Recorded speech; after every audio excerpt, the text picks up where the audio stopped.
Hi, welcome back to another edition of Inside Great Lakes Sailing. My name is Greg Normand. We're going to do a little globe trotting this week. We're going to start off in Saint-Tropez, France, come back to Michigan, and go all the way back to France. We start off with Fred Pye, and Fred's going to talk to us a little bit about SailGP. Fred is the Canadian entrepreneur who is backing the Canadian entry into SailGP. They just had their fourth World Tour stop here in Saint-Tropez, France, and he's going to talk to us a little bit about what it's like to be an owner, rub elbows with sailing at its highest levels, and just how well the Canadians have done. And Fred is becoming the face in some cases of SailGP. He's a very interesting guy, and what a great conversation. He was a Bitcoin entrepreneur, and he'll talk a little bit about that. But mostly, it's just go on YouTube and check out Fred, and I think you'll have a real fun time seeing what he's meant to the Canadian entry, and certainly what he's meant to SailGP. That's not enough. We're going to come back to Chicago to the Columbia Yacht Club. We catch up with the happy wanderer, Nagui Matta. Nagui's going to spend some time with us. He's doing the loop at this point. He's spent some time in southeastern Michigan, in St. Joe's, and Michigan City, Indiana, and Hammond. He's going to talk a little bit about the marinas and just kind of the second or third parts of the tour. He's heading down the Illinois River coming in another week. He's also headed to Europe for a wedding, but Nagui's going to talk to us a little bit about the loop and talk more about the 800 miles he's already covered. And that's not enough. We're going to go all the way back to France, and Mark Nagel and his wife Sue. You guys have seen those small, thin boats that go down the canals. Well, Mark's on a boat right now in France, and he's taking a trip, sort of not a trip of a lifetime. They were certainly in England last year, and they had a chance to go down the English channels, and now they're going down the French canals, and they're going to talk a little bit about that. And we got some pictures. I think you'll find that quite interesting. Turns out canal boats don't move a whole lot faster than sailboats, so the transition is just making sure you keep it between the walls. So that was a fun conversation with Mark. We just wanted to congratulate Ken Swetka on a 2022 ICLA Master Laser National Championship down in Hampton, Virginia. Ken was down there recently as another laser sailor and won a national championship. So I think that was the third for him. He's been on the show a couple of times when he's won national championship, and he is the current Commodore at Crescent Sail Yacht Club. So Ken, congratulations and good job. Up next is Fred Pye, and I think you'll enjoy the interview. We'll be back in a second. Welcome back. We're talking with Canadian financier Fred Pye. Fred, you're talking to us from Saint-Tropez, I'm not mistaken? We are. We're in Saint-Tropez for the next race of the SailGP season 3. Okay. I want to take you back briefly to the beginning. Olympian Tyler, and is it Bjorn? Am I saying that right? Tyler Bjorn, yeah. He was the one that kind of introduced you to SailGP. Am I correct? You are, actually. It was, I was doing I was donating WASP boats, which were junior foiling boats, to some of the local clubs on behalf of a friend of mine that had passed away. And I wanted to get kids off the TV screens and onto the water, which is obviously our Canada's best natural resource, and get them all up sailing. And I thought foiling was the new way to get kids excited about it. You know, the difference between an Optimista laser and a WASP is night and day in terms of the level of excitement. So I started donating those, and Tyler was the coach, so he was in charge of the boats and in charge of training the kids, and he's put a couple hundred kids through the program now, which has been absolutely amazing. And he says, "Well, you're doing exactly what SailGP does." And I said, well, what's Sail GP? And when he introduced me to Sail GP, I became absolutely addicted. And here we are, a year later, almost exactly a year later. We've got a Canadian team that's competitive. They're on the water and they're amazing. Now, one of the things you did early on was, I guess, kind of get accustomed to the program by watching YouTube videos, and then you kind of went out and chased the traveling circus a little bit. Did you not? We did. We completely. No, we. After binge watching on YouTube, which is a great resource to follow everything SailGP, I went to the UK event, then I came to the Saint Tropez event, and in Saint Tropez, I met a couple of legendary sports owners, which was Ron Dennis and Dave Richards. Ron Dennis owned McLaren F1 Racing, and Dave Richards owned BAR Racing. And if you go back and look at some old America's Cup videos, you see that BAR and Ron Dennis, they were all supporters of sailing, even though they were car racers. They were all supporters of sailing. And I met them in Saint Tropez last year, and I said, "Would you do this over again and buy a franchise?" And they said, "Absolutely." So here we are today. Now, you're the second franchise to buy in to that process, because Larry Ellison owns all the boats. Am I correct on that? Yeah, so when we bought Larry Ellison at the time owned all 8 teams. There were 2 expansion teams, 9 and 10, which were going to be Switzerland, and there was one left over, and Switzerland had just signed. So I kind of went, back to my crowd and said, "Hey, there's only one team left." And that's team number 10. So we put together a deal and negotiated with SailGP and ended up with team number 10. Since then, Japan has bailed out. So, there's 9 teams in the league right now. But since then, Larry has worked on deals that has kind of made the British team independent. They're working on some of the other teams to be significantly more independent. And I think it's Larry's vision. I built it and they will come. And they're really looking at the Canadian model because, we're not a bunch of, billionaires that are, doing this for fun. This is a sport. It's a franchise. We're in it because we believe, this will support sailing in Canada for decades to come. And that's really what we're looking for. If you donate wasps to kids and programs, and obviously Sail GP is foiling, is that where you see the future of the sport going? Yeah, absolutely. And it's interesting and the reaction we've gotten from across Canada. There's a lot of people that say, well, sailing, foiling isn't sailing. And then we take a look at everything that's being developed now, every single-handed boat, double-handed boat, every catamaran, everything. They're all foiling boats now. It's really the future of sailing. It brings an element of excitement into the sport you don't see in the traditional boats. You see it as a racing future or as a cruising future as well? Because cruising would be tough on a family trying to go out and foil. Well, I've got a 60-foot oyster, and at 38,000 pounds, there's no way that boat's going to foil anywhere. Right. Right.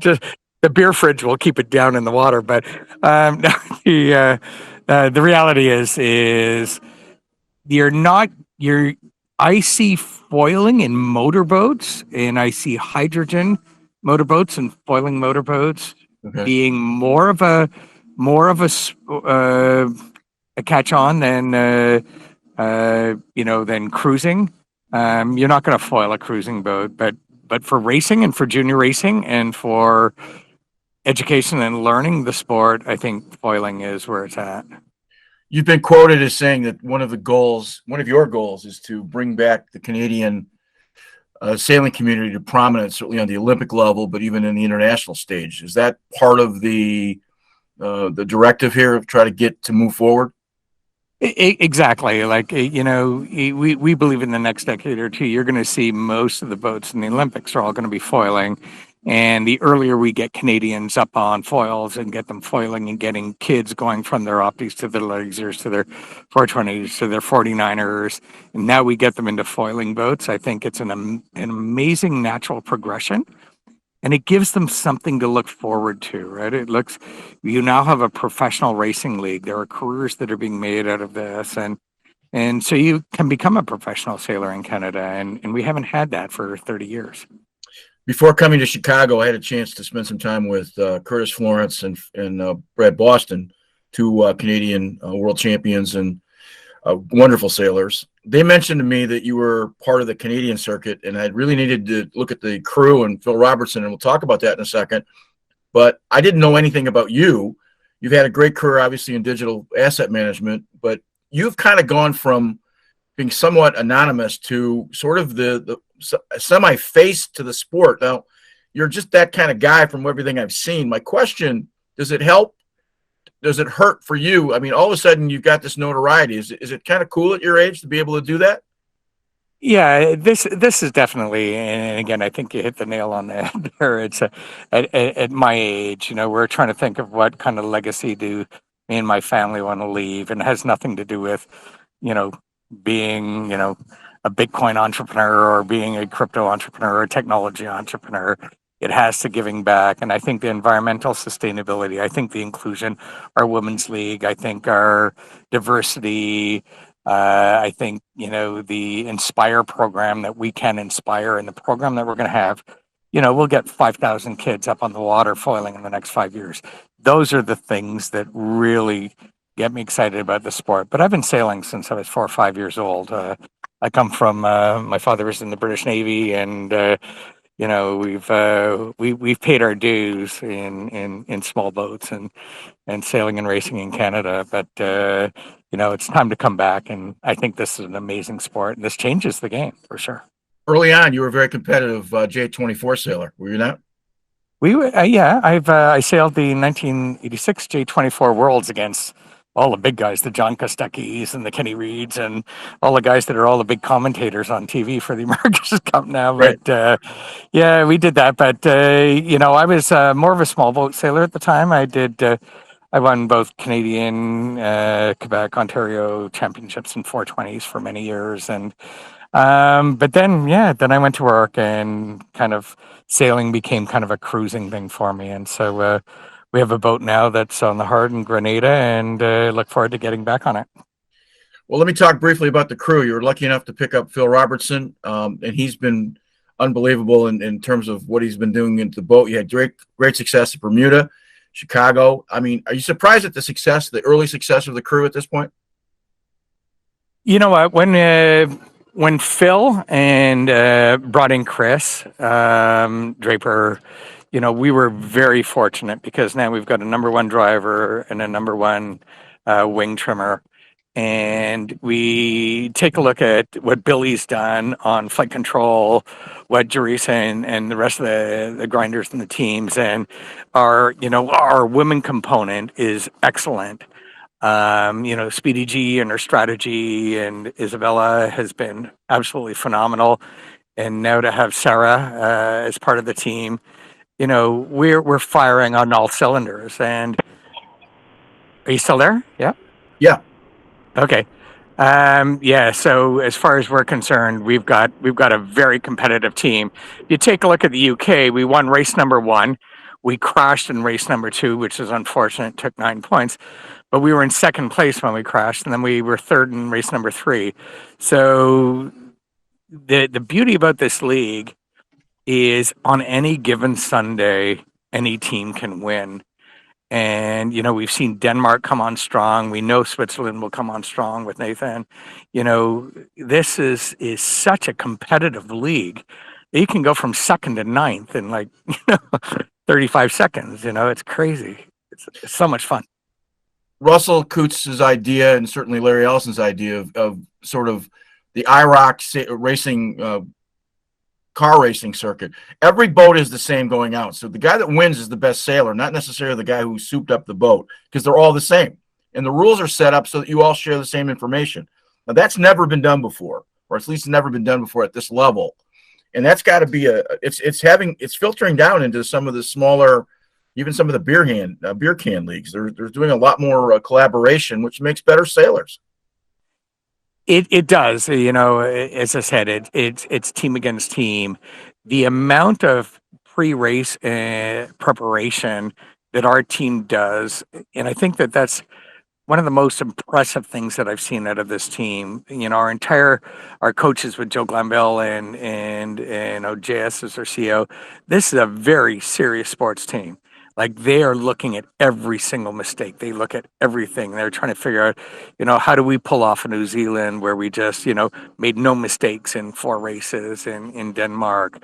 That's all they're focused on because, you make a mistake, you lose 3 places. So we're seeing a team really bond well together. And when people talk about car racing, we had Max Verstappen, on the American boat yesterday here in Saint Tropez.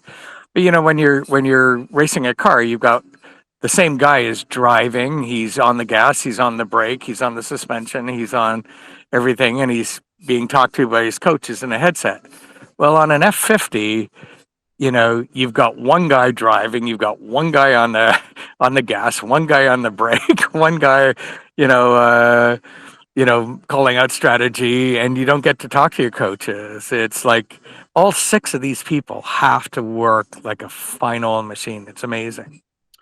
I think it was genius to have Phil talk about your red and black jackets as being their tuxedo coats. It's the little touches that the marketing end of things that I think are spectacular for the Canadians. And I was born in Toronto, so I understand the sport has to grow in the country, and I think that's something that you're trying to do diligently. It does, and we will announce where the Canadian events are going to be held. I must say that we have submissions from coast to coast. I think it's a little discouraging, like cities like Toronto that have, did not choose to bid on a Canadian event, because all their funding has gone into soccer. I think they've got to start to take a look at broader sports and when you have the diversity and the inclusion in this environmental sustainability that CLGB has, we believe the downtown Toronto core is easily the most, epic, racing course in the world, for this kind of racing, because the course fits exactly inside that Toronto harbor, and you would get everybody from Toronto to view and watch for free, with very little environmental impact. In Toronto, in Chicago, you had 3 communities were there to kind of see the process that were bidding on it. I think Kingston was one of them. I can't remember the other 2. Will any of those 3 be part of the final? Will be the final one? I don't want to give away secrets, but yeah, the negotiations are still going on. But obviously, it was Victoria, Halifax, and Kingston that was announced. So, we're kind of down into the short strokes, but. Whoever it will be, most likely June 2024. It's going to be a big event for Canada, and we'd love to see, Canada rally around, this sport for us. And I think, our viewership is growing. Our support from TSN is getting better and better and better. And we announced this week that Laurent Duvernay-Tardif, who is the famous Canadian NFLer who won the Super Bowl with the Kansas City Chiefs, is involved in our team. He's a part owner of the team now, and he's also a sailor. Raced on a sailboat. So we've got some great personalities, and we really hope to get Canada excited and interested in sailing again. Last couple questions, Fred. First time you got on the F50, you've sailed your whole life, you've raced. This is a whole nother animal, in terms of the boat. When you get it cranking at, 50, 60, 70, whatever the numbers are, did it take your breath away? Well, I was at 94 kilometers an hour when I was on the boat. And I think it's a G-force of 3 when you tack. And I was just hanging on for dear life. It is a whole different experience. It floats high above the water. It's faster than the motorboats. The chase boats can't keep up to them. But they fly above the waves. They fly above the water. It's and it screams when you're on there like it's a big, strong whistle. Hope to get you out on the boat sometime, and you'll really get a chance when we're in Canada. We'll bring a whole bunch of people out and give them the F50 experience. So looking forward to it. Last question, and it's been, I think everybody who knows you knows your personality, but has it been as much fun if you watch you on YouTube and you watch some of the coverage, and I watch you in Chicago and certainly in Plymouth, is it seem as you're having as much fun as you're showing? Absolutely. I couldn't have expected it to be this much fun. And I kind of wanted to be that, quiet partner where we buy the team and we kind of sit in the background, but it's just too much fun. So Yeah. you kind of have to be out there a little bit. And again, I think the way Russell and everybody looks at it, it's all for the benefit of the league. We hope to have 12, by season 5, 12 strong, independently owned teams with great owners that the league is amazingly collaborative in terms of trying to make some changes. You're going to see 4 races on Sunday, for example, this weekend. We pushed for 4 races in Denmark after the Saturday cancellation or Friday cancellation. So we pushed for 4 races. Now it's already going to be a regular part. So you're now going to have 6 league races and then 1 final. So the 7th race on Sunday is going to be the final race. So we're already, increasing the entertainment value and the opportunity to move on. And we've got a lot of other great ideas to make this sport that much more fun to watch. Yeah. Well, I appreciate your time today, and certainly have a great race this coming weekend. And you are exactly what this traveling circus needs. I'm telling you, it's fun to watch, and the guys that are involved, the guys that we've at least interviewed, have been just first class guys. So very much appreciate your time. Well, we got a great team and we've got great support from people like you. So thank you so much for following us.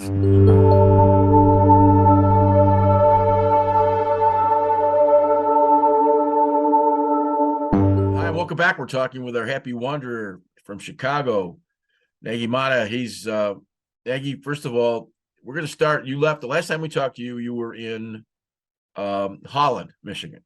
I was, yeah. So let's just talk briefly, because right now you're sitting in Chicago, and the picture that I have behind me is actually right where you are. If you looked out the blinds behind you at the moment, is that right? Absolutely. The only difference is it's kind of, that picture was a couple of days ago, a really sunny and beautiful day. Today it's dreary and cloudy and rainy. You're at the same spot. You're at the Columbia Yacht Club, which is, if you haven't seen it, is a giant boat in Chicago. It is right downtown Chicago, easy walk into town.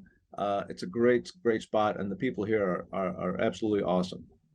We're going to talk about you getting ready to go down the Illinois River, but first I want to kind of take you back through Michigan from Holland, and a couple of stops and a couple of places that I spent some time, and that is the St. Joe area. So when you left Holland, kind of bring us up to date as what the travels have been the last couple of weeks.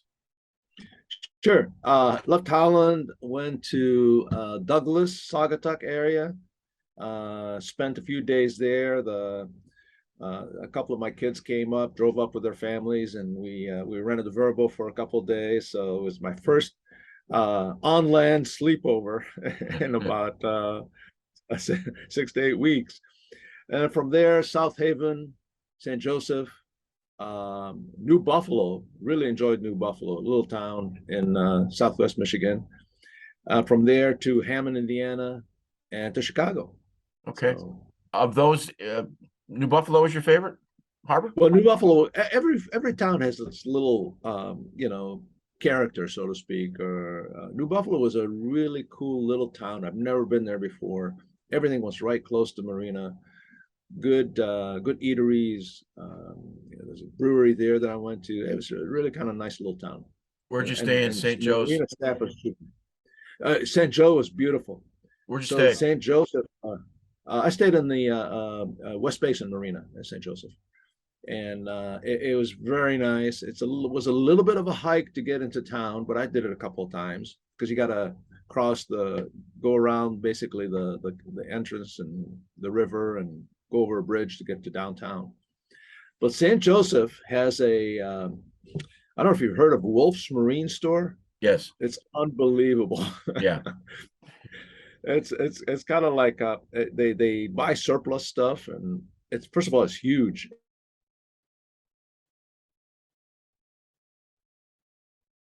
and so I made a couple of stops there and stocked up on a couple of extra equipment that I needed. So it was good. It was good. Wolf's is a almost a warehouse to some extent, with It all kinds of is. It stuff. is.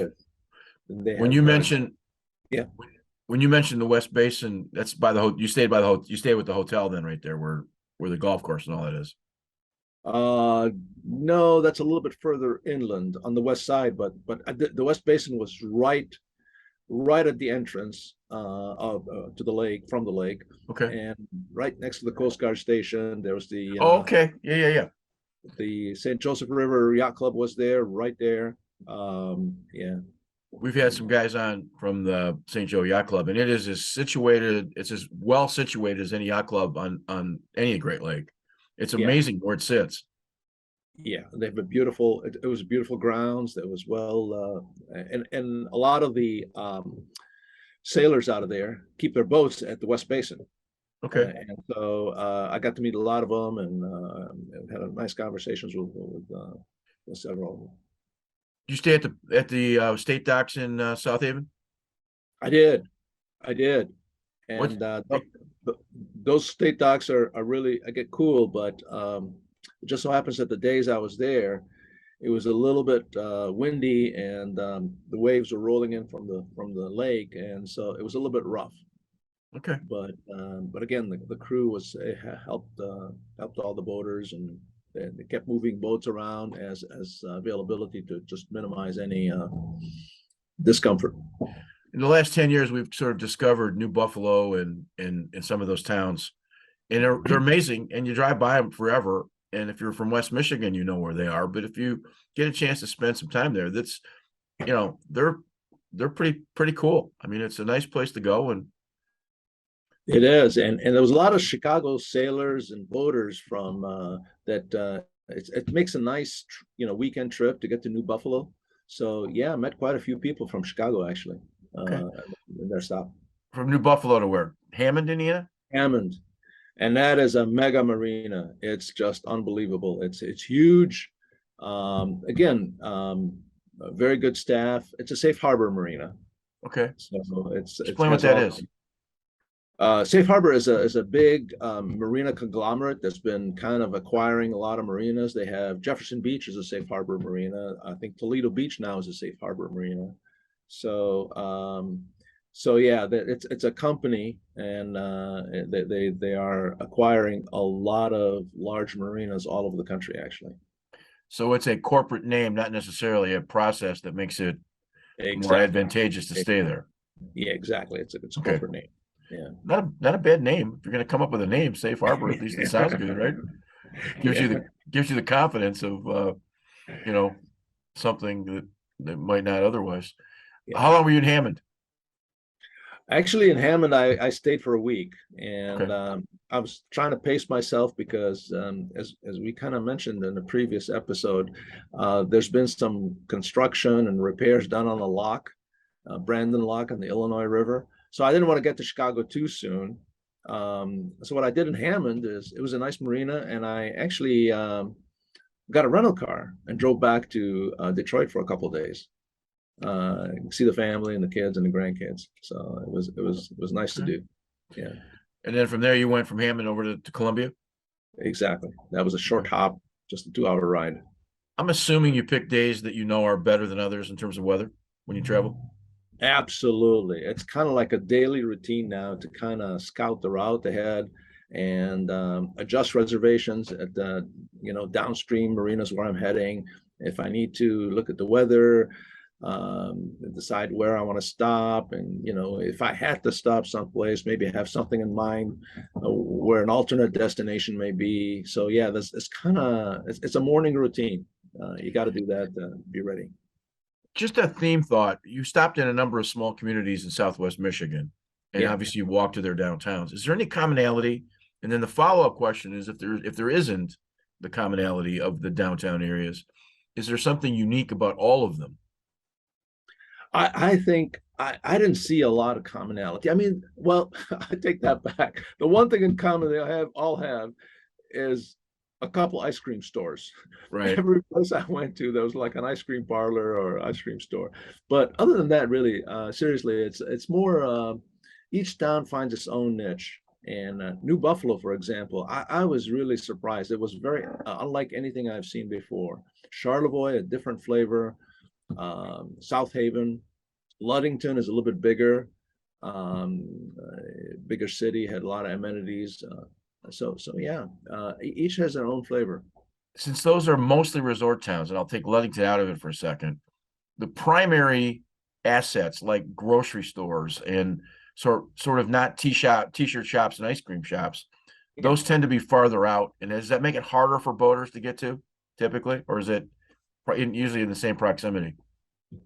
Uh, it does present a challenge. San Joseph was a problem in terms of stocking up for groceries or because you had to. But fortunately, I have a bicycle with me, and so it makes it easy to kind of bike into town, or sometimes the marina staff will drive you and pick you up. So, but New Buffalo, as small as it is, had an amazing little downtown, had grocery stores, had a post office, had a couple of banks. It was all literally within a 10-minute walk. So it was great. I would think that the retail price and cost of retail space in those little small towns drives a regular kind of retail store like a grocery store, because it's obviously it's a tourist town, so they're catering to that kind of clientele. So it pushes out a little bit. While you were in St. Joe's, did you get to the Silver Beach Pizza? No, I didn't make it there. Okay. That is arguably the best pizza in America. It's the most amazing pizza I've ever eaten in my life. And it's right next to the train station. In fact, it's an Amtrak stop. Yeah. And it's right there by the beach, obviously, Silver Beach Pizza. So if you get a chance to stop there, it's a really cool place. I've been to the Amtrak station. I've been to the beach there, but just didn't make it to the pizza place. So okay, now you got blind. I'm gonna just before we get on to the next part of the trip, I'm curious on a couple things. You've got blinds up, and obviously you like your privacy, and that's great. And obviously you have to have privacy. It's been a little rainy the last couple days. Yeah. Does the constant rain or the sort of weather that drives you inside, does that play with your head at all in certain points because you're such in a confined area? Not too bad. There was really 2 days where on the trip so far where it was constantly steady rain, where it kind of prevented me from going outside. And yesterday was one of those in Chicago. But I did go out. I did manage to go out. Had lunch at the Chicago Yacht Club and met a friend there. And it was a little wet, but the other place was Ludington. Ludington had a complete rainy day, and that was 4 o'clock, 5 o'clock. Stepped outside, went in town, and so did everybody else. It was kind of everybody was cooped up, and it was just kind of like. But yeah, not really. And you can always step outside. You got foul weather gear and umbrellas, and yeah. Has there been any point in this trip? This is obviously a trip of a lifetime, and I don't want to diminish that, but has there been any time when you've scratched your head at any point and go, you know what? Maybe I should turn back, or maybe I should slow down, or do I want to continue? Is that entered in your mind at all? Any point? Not yet. Okay. It's been literally today is my I've had 2 months under the since I started, and about 800 miles around Michigan, and so far, no, that hasn't been. And part of the reason is because I was still in Michigan, and I visited many of these towns by car. And it gave me a chance to kind of see places that I'm familiar with, and a lot of friends and family. I had people come and visit in Holland. I met an old friend from Crescent, Phil LePage. You know Phil? I don't. He's from Crescent, and I met him in Presqu'île, and I had friends that I've known in Charlevoix and met. So not yet, but we'll keep we'll keep doing these interviews, and I'll let you know. being the introvert that you are to some extent, does having the solo travel force you out of being an introvert when you end up in a new facility, in a new place? Is there, or is it just you being you? Just me being me, but it's not complete introvert. Like yesterday, again, it was raining all day. For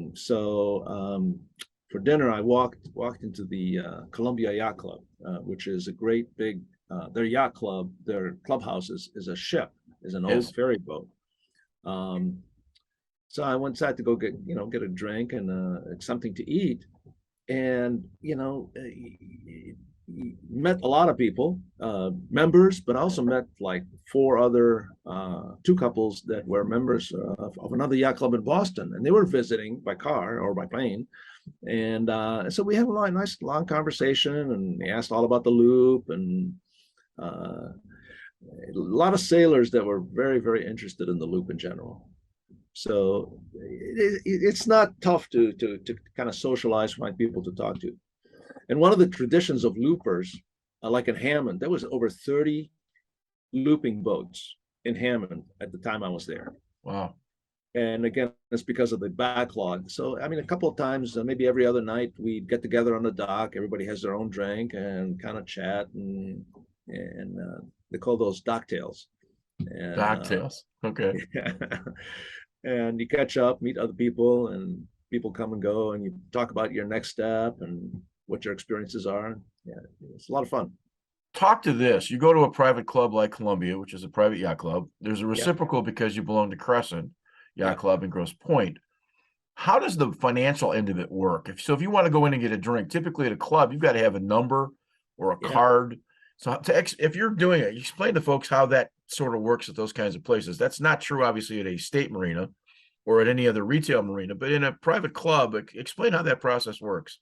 Well, Columbia has it set up really nice. Well, once you check in and you go register and you tell them who you are, and you usually have a reservation, and then they give you a little card, like a visitor card, and that card gives you access to any place in the club.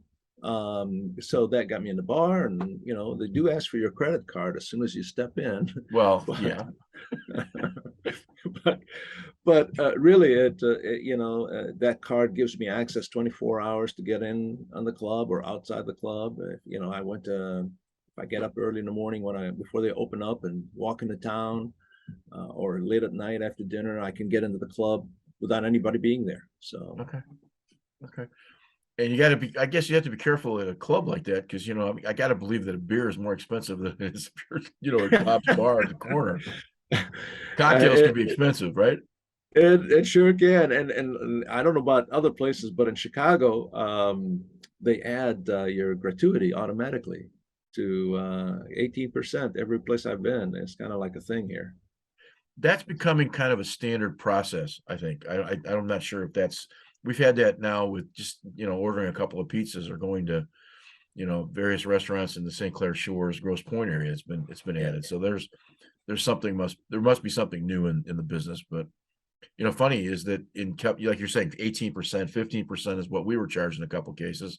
I'd probably give more, but if you're going to charge me, I'm not reaching into my pocket for any more than what you've already charged me. They're actually, to some extent, hurt themselves. Exactly.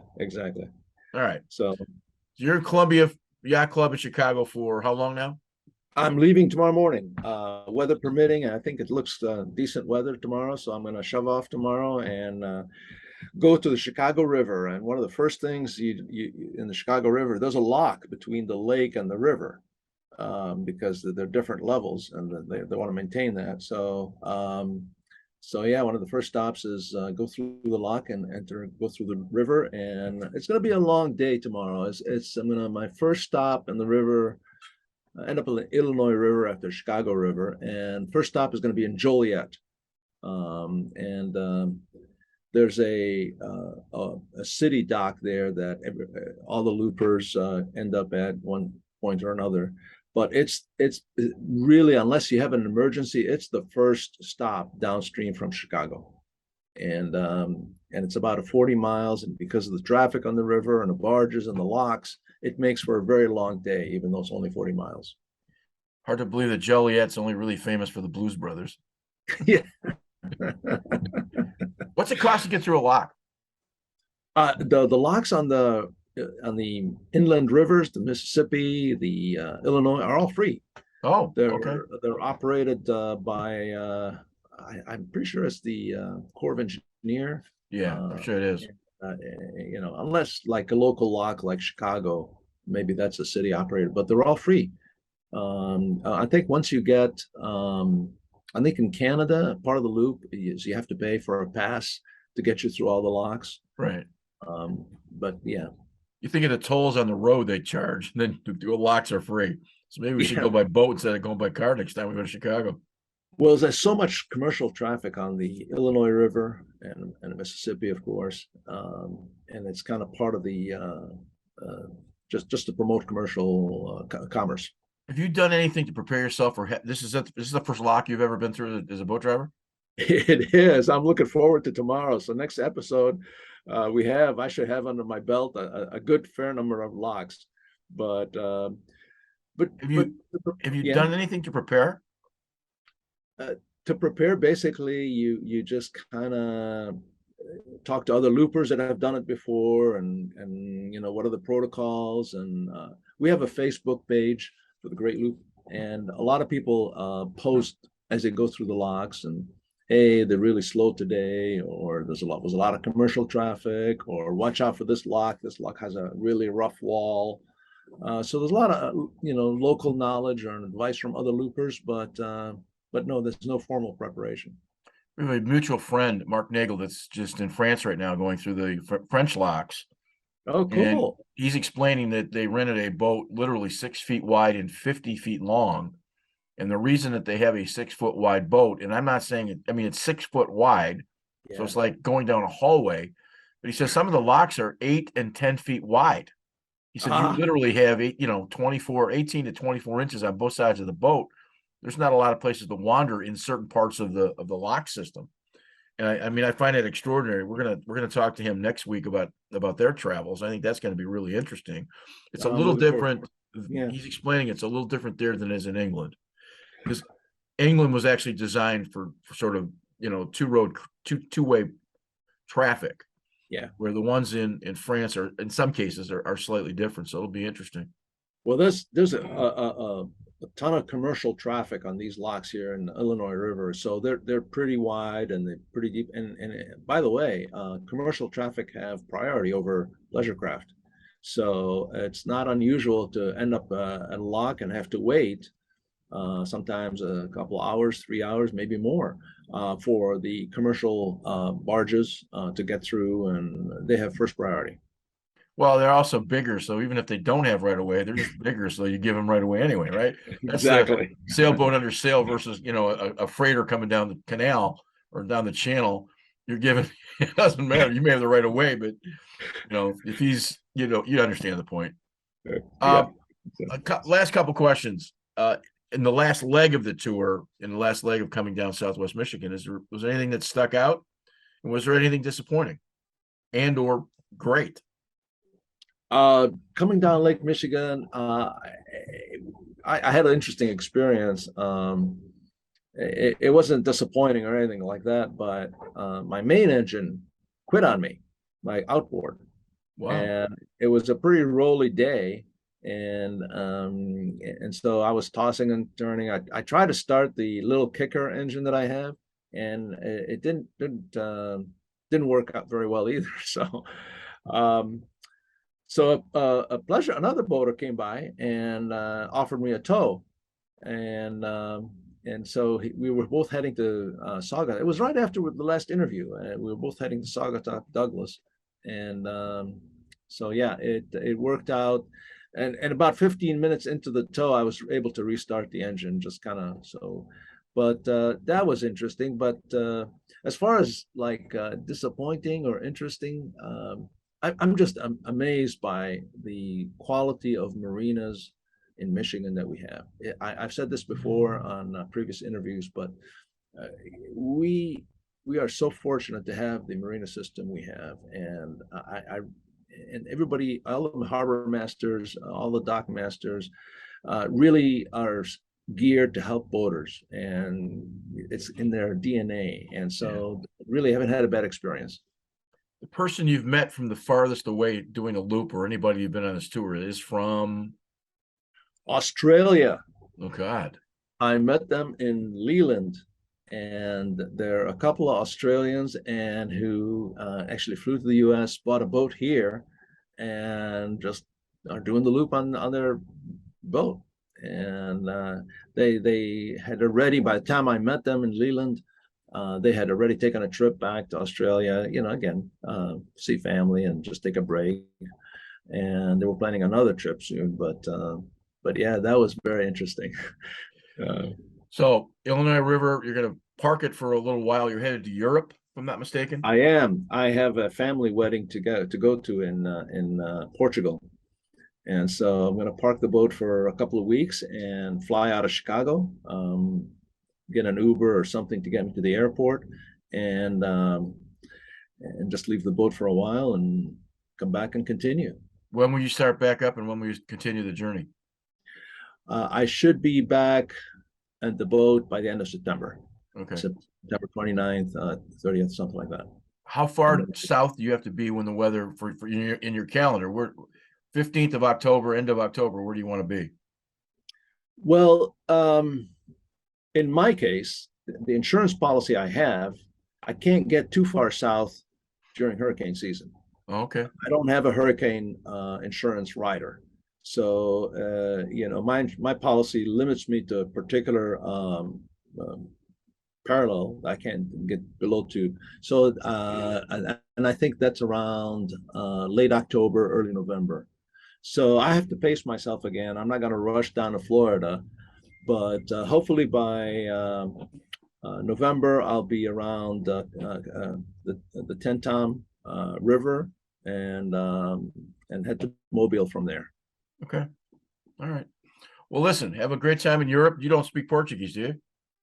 No, but I'm sure I'll learn a word or two when I'm there. I'm sure you will. Why do people in Portugal speak Portuguese and people in Spain speak Spanish? You think that it's an interesting why they don't speak the same language, since they're basically next to each other. It's not like Canadians speak German, And people in Brazil speak Portuguese. Yeah, I'm sure that has something to do with exploration and all the rest of it. And I'm guessing my historical comment right there was probably pretty stupid for those who know the answer to that question. But nevertheless, sometimes weird things pop into my head. Well, Anyway, let's see if somebody calls you on that. So there you go. Listen, have another safe trip. We've included some pictures that you sent us along the way. When we get back, we'll start over. Next time we talk to you, hopefully, maybe we can talk to you on deck with the river in the background. Maybe that would be kind of fun to see. that sounds like a plan. Let's All right. plan that. All right. All right. Good talking again. Be safe. We'll see you next Thanks. time. Take care. Bye-bye. Welcome back. We're talking with Mark Nagel, who is the former Commodore at Crest Sail Yacht Club. And currently, Mark, I'm talking to you in what part of France?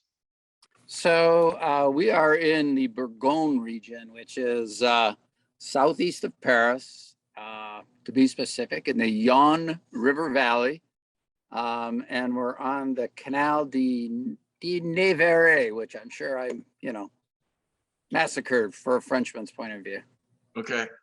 The interesting part of this discussion is you're actually doing a longboat in France, which is different than a longboat in England.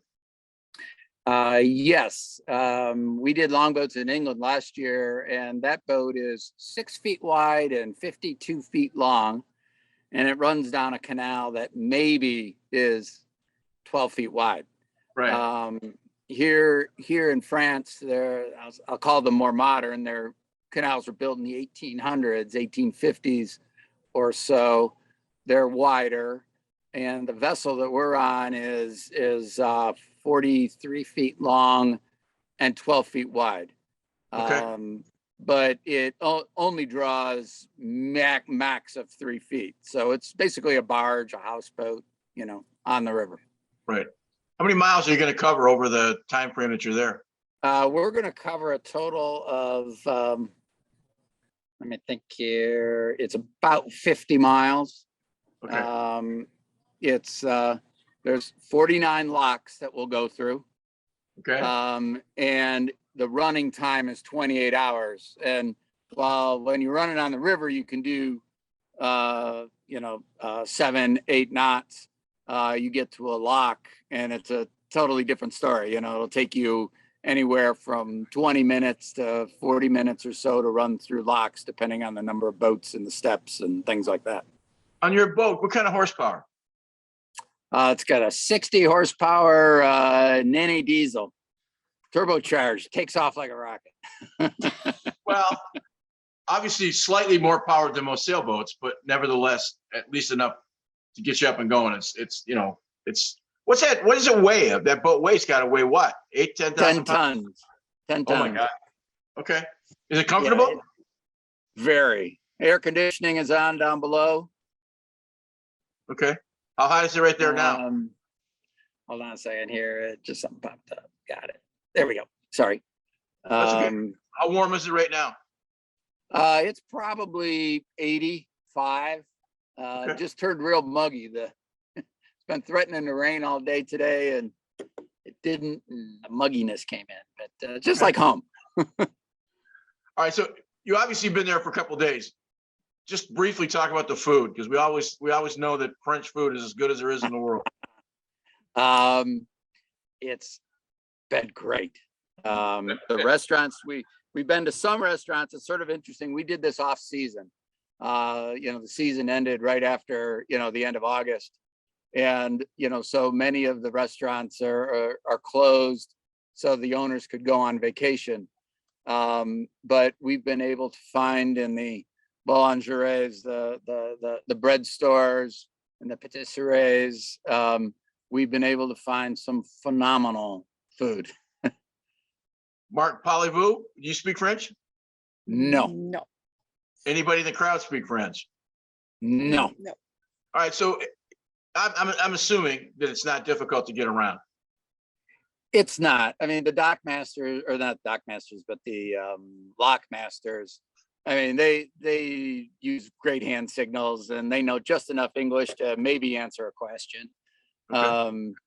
I just helped right before I jumped on here, a group of Swiss who brought a boat in that can't speak a stitch of English, and we managed to get them docked and a whole bunch of other things. So with hand motions and everything else, you can get the communication across. You've only been there a couple of days. Was there anything that's been surprising to you? Surprising. The most interesting thing is the little villages we go to. We started way out in the rural part of this region, and many of the villages are basically there's nothing there. They're just people have left, and there's only small stores and everything else, but they're very quaint. And as we're getting closer to Auxerre, which is the big city we're headed towards, they're turning into homes where I'll call them commuter homes, commuter cities. So you have these little villages, people that clearly commute, into town and things like that, but live in what I think many Americans would say is pretty idyllic French countryside. Old chateaus, plenty of those out here, old farmhouses, just It's certainly a beautiful country. If you've never been there, it's second to yeah, none. I've never spent this much time in the countryside. Much of our time has been spent in Paris and things like that, and this is very nice, very enjoyable. I'm a sailor in the U.S. I want to contemplate doing what you're doing. Would I be surprised at the cost, both good or bad? I'm not asking what I'm not asking what it cost you, but is it comparable to flying to, I don't know, San Francisco and spending a week? Here's what I would say is that what we're finding is that the local foods we buy are very affordable. The meals that we've had in some of these restaurants, You'd pay for it. I'd pay $200-300, for a couple of couples, 2 couples or something like that, 3 couples. Here, it's costing you 50 euros, 60 euros. A lot of that is driven by the fact, guess what? The wine is very affordable. Okay, translate for those of us who are not smart enough to understand euros to dollars. 50 euros is about what? It's about 1-to-1 right now. I think it's 8.7 or 8.8, something like that. It's damn near parity right now. So it's the same cost if I were to eat, say, St. Clair Shores, basically. Yeah. Okay. Yep. And But I will tell you from a boater's perspective, you know, anytime if you're taking a boat along Lake Huron up, you know, from Port Huron or from Mackinac or whatever, I mean, you're going to be paying, you know, what is it, $3-4 a foot, you know, one of the state harbors. Right. We pulled into harbor the other night and paid 12 euros, including water And electric. and electric And showers. showers right next to the city, you know. That's crazy. Yeah. So This- it's very affordable. I mean, probably the most expensive part of this trip was our the flight over, you know, on a per person basis. Right. Is this a once in a life? We obviously went last year to the English channels, but is this a once in a lifetime kind of vacation for folks? I think for some people it definitely would be. We're looking at it as we have several more of these around the Europe that we'd like to do, and you know, we're going to get into Germany, and there's one in Scotland that looks like totally cool that we want to do. So there's more opportunity to do this throughout the European nations that we'd love to do. Having slept on sailboats most of your life, now obviously you're going down the river at the basic same speed that you might with a sailboat. This might be a little more difficult for power boaters who like to go fast. That's not exactly the mode of transportation. No. Well, whether you're a power boater or not, the speed limit is 7 to 8 knots. I mean, Okay. And if you try to go faster, which the boats can go a little faster than that, the lock masters are taskmasters about that. They'll hold you up to slow you down because they got to keep the traffic on the river balanced. So if you go too fast, the boats get all backed up and everything like that. Are there property owners along the canals that, you know, got the no wake signs and are yelling at you from the ground if you go too fast? Haven't seen one of those yet. I think of all Actually, those. they're very friendly. You wave to them, you know, breakfast or lunch. They're on shore eating dinner on the back of their house. I mean, a little bonjour and merci, and all goes well. You're going to be there how long?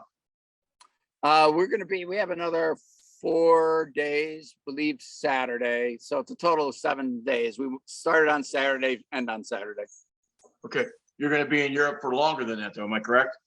Yeah, we go from here. We head over to, we're heading down to Sardinia for a week. Then we're going to northern Italy, doing the Alps for a week. And then we end up in Bristol, England, where my daughter lives. So we'll be seeing them when we get there. Now, your wife, you also have some other folks with you. Yeah, so Jane and Ian Dittis, who are also members of Crescent, with us. And then Mary Beth and Bruce Hill, who longtime friends. All of our kids grew up together, and they decided to join us on this. For them, this is their first big nautical trip, spending extended period of time on a boat, and they're loving it so far. So, Okay. Well, listen, hopefully maybe we can check in with you. We're kind of doing the same thing with one of our other members of Crescent. He's Nagui's going down the Chicago River while going down the Illinois River at this point. So yours is much more exotic. But what I keep thinking as I'm seeing your face, think about when you were a kid. I'm talking to you from the other side of the world. I think that's pretty amazing. I think that's pretty amazing, you know? No, as we've had technology, we had wireless access all the way through this entire trip on the boat. We're able to FaceTime with the kids. I mean, you name it, there's connectivity everywhere you go, in parts of, you know, an amazing, you know, rural area that you wouldn't expect it, but it's there. So. Mark, if this was 1975 and you had to call me on a phone, this phone call would have cost us $50. Oh, absolutely. Exactly. And it would not have been as clear. I'm thinking the tree behind you was probably planted, you know, 100 years ago. I don't know, but I'm just, you know, it's an amazing opportunity to have the conversation. So anyway, yeah, absolutely. Have a great trip. We will certainly check back in with you and send me some pictures. I'd appreciate it. All right. No problem, Greg. We'll do. All right, my man. Thank you.